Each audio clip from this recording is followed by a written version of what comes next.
وزیر اعظم عمران خان نے دبنگ اعلان کرتے ہوئے کہا ہے کہ فارن فنڈنگ کیس پارٹی سربراہان کو بٹھا کر سننا چاہیے۔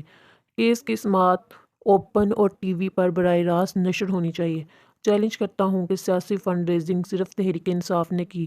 ان خیالات کا اظہار انہوں نے جنوبی وزیرستان میں میڈیا نمائندوں سے گفتگو کرتے ہوئے کہا۔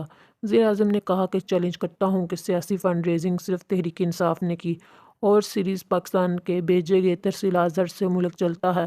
میں نے شوکت خانم اسپتال کی فنڈنگ سمندر پار پاکستانیوں سے لی اور سیریز پاکستانیوں کی فنڈنگ فارن فنڈنگ نہیں ہے۔ فارن فنڈنگ کیس میں پارٹی سربراہان کو بٹھا کر کیس سننا چاہیے۔ انہوں نے کہا کہ میں چیلنج کرتا ہوں کہ فارن فنڈنگ کیس کی سماعت اوپن ہونی چاہیے اور بے شک foreign funding case T V پر براہ راست دکھایا جائے۔ انہوں نے کہا کہ پی ڈی ایم میں شامل جماعتوں کو علم ہے اور مجھے بھی پتہ ہے کہ فارن فنڈنگ کون سی ہے۔ انہوں نے کہا کہ مولانا فضل الرحمان مدارس کے بچوں کو استعمال کر کے حکومت کو بلیک میل کرتے ہیں۔ فضل الرحمان کے پاس اربوں روپے کی جائیدادیں کہاں سے آئیں، عوام یہ اچھے سے جانتے ہیں۔ انہوں نے کہا کہ عوام باشعور ہیں اور وہ ان چوروں کے ساتھ چوری بجانے کے لیے کھڑے نہیں ہوں گے۔ اپوزیشن جماعتوں کو بھی اپنی فنڈنگ کا جواب دینا چاہیے کہ ان کے پاس یہ پیسہ کہاں سے آیا، اتنی جائیداد اور اثاثے کہاں سے آئے ہیں۔ قبل از پیونہ میں کامیاب نوجوان پروگرام اور انٹرنیٹ سروس کی افتتاحی تقریب سے خطاب کرتے ہوئے وزیر اعظم نے کہا کہ وزیرستان کے لوگوں کو یہ پیغام دینا چاہتا ہوں کہ میرا فلسفہ حکومت یہ ہے کہ جو لوگ اور علاقے پیچھے رہ گئے ہیں ان کو ترقی یافتہ علاقوں کے برابر لانا ہے اور پسماندہ علاقوں کی ترقی میں میری حکومت کی پالیسی ہے۔ ہماری پوری کوشش ہے کہ پاکستان کے غریب علاقے کو اوپر اٹھانے پر پورا زور لگانا ہے، اس طبقے کی تعلیم پر توجہ دینی ہے۔ اس کے لیے ہم سکولز، کالجز اور یونیورسٹی کھولیں گے۔ انہوں نے کہا کہ میں میاں والی میں نمل یونیورسٹی کھولنی جہاں وانا سے بھی طالب علم جا کر علم حاصل کرتے ہیں۔ انہوں نے کہا کہ اگر ہم ایک نوجوان کو اچھی تعلیم دے دیں تو وہ اپنے خاندان پر، پھر اپنے علاقے اور پھر اپنے ملک کو اوپر لے جائے گا۔ انہوں نے کہا کہ پچھلے 15 سالوں میں سب سے زیادہ تباہی وزیرستان میں ہوئی جہاں دہشت گردی کے خلاف جنگ لڑی گئی، اس لیے میری ترجیح ہے کہ ان علاقوں کو اپ ڈیٹ کیا جائے، یہاں لوگوں کو پیکج دیں اور نوجوانوں کو تعلیم فراہم کریں۔ انہوں نے کہا کہ قبائلی علاقوں میں سب سے زیادہ تباہی وزیرستان میں مچی تھی اور ہماری پوری کوشش ہے کہ ہم سب سے زیادہ آپ کی مدد کریں۔ انہوں نے کہا کہ یہ کامیاب نوجوان پروگرام جو شروع کیا ہے اس کو مزید بڑھایا جائے گا اور یہاں کے نوجوانوں کو کاروبار کے لیے سب سے زیادہ قرضے دیے جائیں گے۔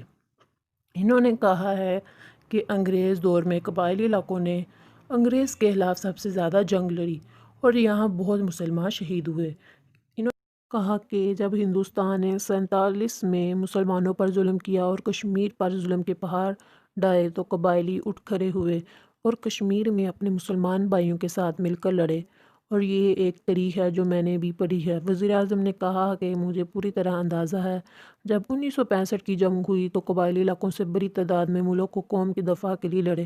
انہوں نے کہا کہ قبائلی علاقوں کا خیبر پختونخوا میں ضم ہونا بہت مشکل کام تھا، تاہم اس کے باوجود انتشار پھیلنے کی بڑی کوشش کی کہ یہ علاقے ضم نہ ہوں، مگر مجھے خوشی ہے کہ قبائلیوں نے ہمارا ساتھ دیا اور ان علاقوں کو ضم کرنے میں ہمارے ساتھ تعاون کیا۔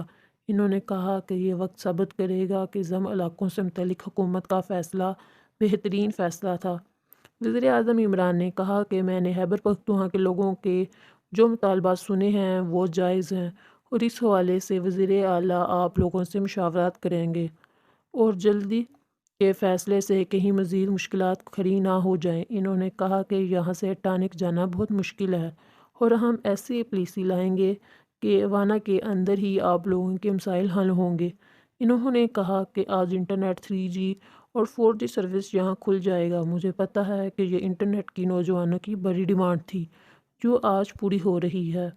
انہوں نے کہا کہ اس پروجیکٹ پر پہلے سے کام مکمل ہو چکا تھا، تاہم سیکیورٹی ایشوز تھے کیونکہ ہمارا دشمن پوری کوشش کر رہا ہے کہ پاکستان میں انتشار پھیلے اور ہمارا پڑوسی ملک پاکستان میں دہشت گردی کی کارروائیوں میں ملوث ہے۔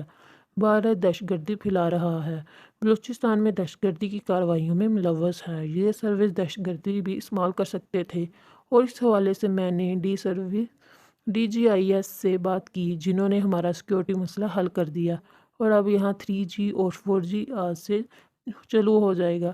ہم یہاں بھی تمام ڈیجیٹل سہولیات شہریوں کو فراہم کرنے کے لیے کوشاں ہیں۔ انہوں نے کہا کہ ہم نے غربت کے خاتمے کے لیے احساس پروگرام شروع کیا ہے اور غربت کی لکیر سے نیچے لوگوں کو پیسے بھی دیں گے، مویشی بھی دیں گے، اسکالرشپس بھی دیں گے، تعلیم میں بھی مدد کریں گے۔ قبل ازیں وزیر اعظم کے معاون خصوصی عثمان ڈار نے کہا کہ کامیاب جوان پروگرام کے تحت قبائلی اضلاع 1.2 ارب روپے تقسیم کیے جائیں گے۔ عثمان ڈار نے کہا کہ غربت ختم کرنے کا بہترین ذریعہ نوجوانوں کو کاروبار کی فراہمی ہے۔ قبائلی اضلاع میں نوجوانوں کو قرضوں کی فراہمی سے ترقی کی راہ ہموار ہوگی۔ عثمان ڈار نے کہا کہ 5 ارب روپے سے زائد کی رقم نوجوانوں میں تقسیم کر چکے ہیں۔